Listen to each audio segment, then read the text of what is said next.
John from JO Ventures Outdoors, and today I wanted to make a video and to talk about, I'm actually at my garage too, here where I do some leatherworking, and I wanted to talk about leatherworking and knife collecting as complementary hobbies. I think these two hobbies go together so great because I started leatherworking because I wanted to make slips for some of my knives, like this Winger Patriot. Wanted to make a little slip for it, and so I got started by purchasing a bag of scrap leather for $5 from a leather shop, and I just started making some of these items. I also bought a kit, a leather kit that had some tools in it. These are some of the tools that you would typically use when leatherworking. You've got, of course, the waxed nylon thread and the needles, the heavy-duty needles.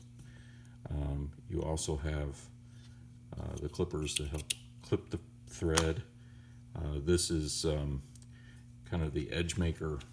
Make sure that you've got a nice, clean, and straight line to actually sew and punch your holes for sewing together the pieces of leather.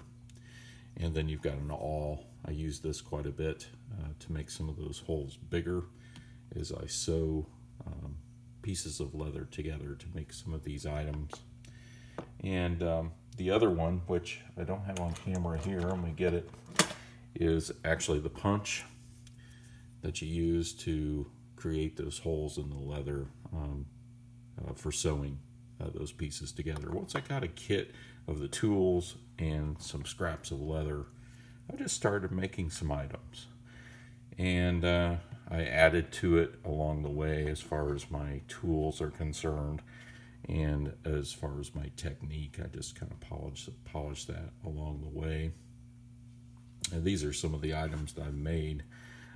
And I think leatherworking and knife collecting go together because you can make your own sheaths for knives. Like this knife, that's just an inexpensive Ozark Trail lockback, but it didn't come with a sheath.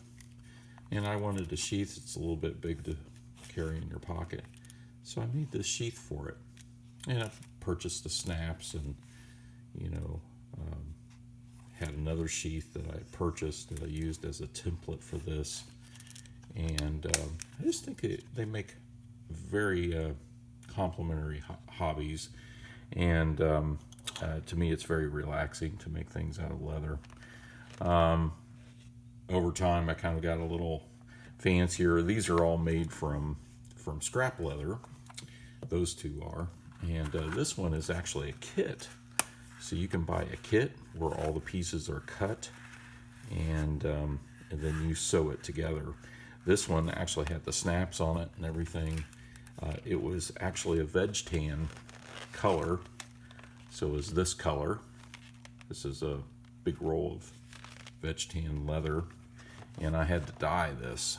So I used a leather dye and learned how to start dyeing the leather, and that's from this kit is actually how I started learning to do that.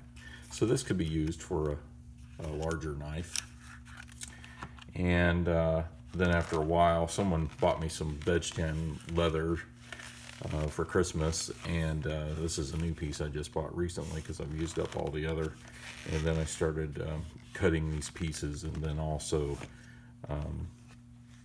dyeing them and creating pieces like this. This is a EDC Organizer.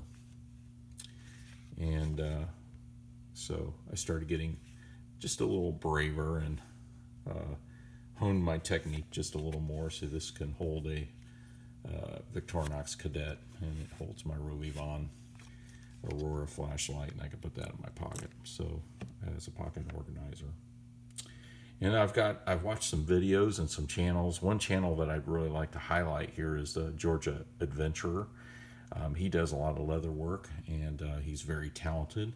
And so I got some of this idea from him. at least the dimensions and things for this particular EDC organizer. And then also for my recent project, which is a side draw knife holster, nice sheath. So this goes on your belt, right on your belt, and then you can carry that side draw. And this is just my first attempt. My stitches are a little bit off there, but you got to start somewhere. And then I was experimenting with a different color of dye. So here I've got a leather dye that's green. So I was trying some different color dyes to see how they would go. So, and actually, I think actually this turned out really great.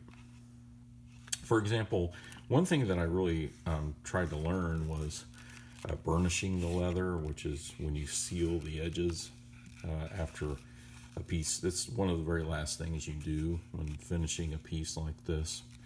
And you do that. I've been doing it with a beeswax and a burnishing tool. So I have a burnishing tool, and you just rub the edges like that with the beeswax. You just melt a little beeswax on there and on the edges, and then you burnish it with this tool.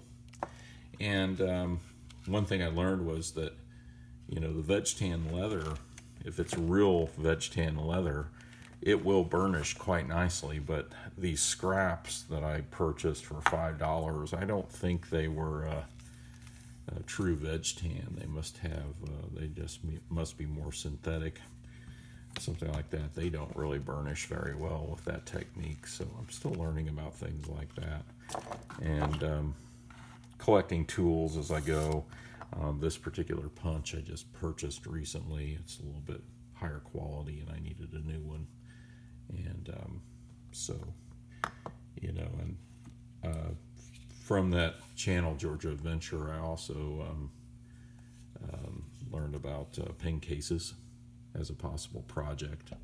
And so I've been making some pen cases here. There's one for a Parker Jotter and one for a Fisher Space Pen. So really a cool hobby. I recommend, you know, starting with a bag of scraps and buying a kit off of Amazon as far as the tools, and then you can add things along the way as you need them and as you find out whether you really like the hobby or not. I just really think it's a great hobby. Thank you for watching.